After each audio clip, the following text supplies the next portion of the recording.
ជំរាបសួរបងប្អូនអរគុណព្រះសម្រាប់ថ្ងៃថ្មីថ្ងៃនេះយើងនឹងរៀនចាពាក្យសូដូជាមួយគ្នាអញ្ចឹងមុននឹងយើងចូលទៅដល់ឧទាហរណ៍យើងត្រូវដឹងពីនិយមន័យឬក៏បញ្ញត្តិរបស់វាជាមួយសិនចាអញ្ចឹងសូមអាននិយមន័យជាមួយអ្នកគ្រូនិយមន័យពាក្យសូដូគឺជាពាក្យពី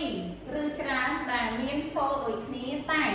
សំណេរនិងន័យខុសគ្នាអញ្ចឹងមានន័យថាវាមានសូរដូចគ្នាប៉ុន្តែការសរសេរហើយអត្ថន័យរបស់វាគឺខុសគ្នាចាឥឡូវយើងចូលដល់ឧទាហរណ៍របស់យើងអ្នកគ្រូលើកឧទាហរណ៍ពីរដើម្បីមកពន្យល់បងប្អូនចាចំណុចកតុកតោដាក់ស្រុកនឹងកចាចំណុចខចាពាន់ចាអញ្ចឹងយើងមើលចំណុចខទាំងអស់គ្នាចាតុកអត់មានជើងខទេអញ្ចឹងយើងអានថាតុកដូចគ្នាចាតុកនេះតោដាក់ស្រុកនឹងក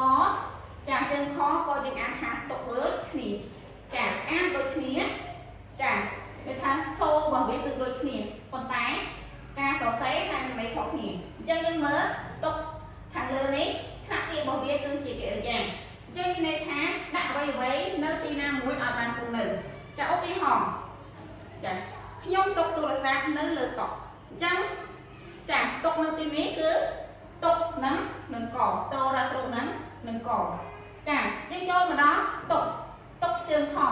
ញ្ចឹងតុកជើងខនេះថ្នាក់របស់វាគឺជានាមចាមានន័យថាសេចក្តីទុកសេចក្តីលំបាទឧទាហរណ៍ខ្ញុំកំពុងកាត់តុកដោយសារតែមិត្តភក្តិខ្ញុំកំពុងសម្រាប់នៅមន្ទីរពេទ្យអញ្ចឹងតុកនៅទីនេះគឺចាយើងត្រូវសរសេរឬក៏មានអត្ថន័យថាតុកនៅទីនេះគឺតដាក់ស្រុកនឹងកជើងខចាតុកខាក់ណាចាអញ្ចឹងយើងអាចចំណាំចាងាយស្រួលចាតុកនឹងកយើងត្រូវចាំថាគឺជាការតុករបស់របរឯតុកចាតុកមានជើងខនេះចាមានន័យថាគឺសេចក្តីទុកសេចក្តីលំចាពិបាកឬក៏សេចក្តីកាត់ទុកអីចឹងទៅចាអញ្ចឹងចូលដល់ចំណុចខពាន់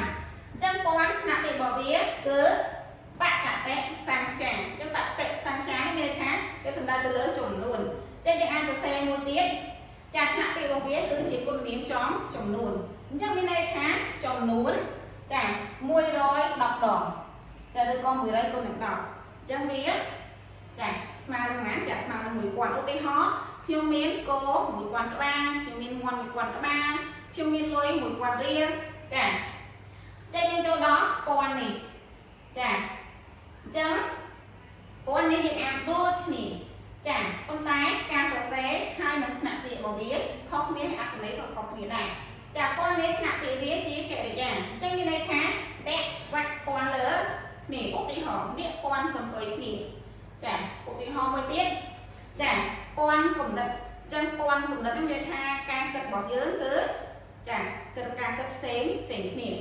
ចាអរគុណច្រើនមេរៀនរបស់អ្នកគ្រូនៅក្នុងថ្ងៃនេះបានបញ្ចប់ហើយសូមព្រះប្រទានពរ